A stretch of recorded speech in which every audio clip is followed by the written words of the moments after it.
Alam niyo maraming tao, kaya gutom, kaya hikahos, kaya hirap.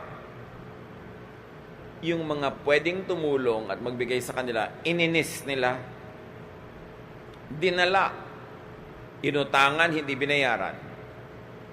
Matapos silang tulungan, chinismis pa nila. Bibigyan sila, mamaya nandyan na naman sila, bibigyan sila, nandyan na naman hanggang kadalaan at pinagtataguan na. Marami sanang paraan para ma-bless tayo ni Lord. Pero yung mga daan patungo sa atin ng blessing, bara-bara-bara. Sino nagbabara? Bad conduct ng tao. Muna ko, wala po nagpapautang sa akin. Pag may nagkukwento sa inang ganon, parang kawawa siya, ang sama-sama ng mundo. Ang dapat mong isipin, gaano karaming sinuba mo na wala na tuloy magpapautang sa'yo? Pag kami mga dumadaing, hirap na hirap po ako, may mga kapatid naman ako, asenso yung buhay, hindi ako tinutulungan.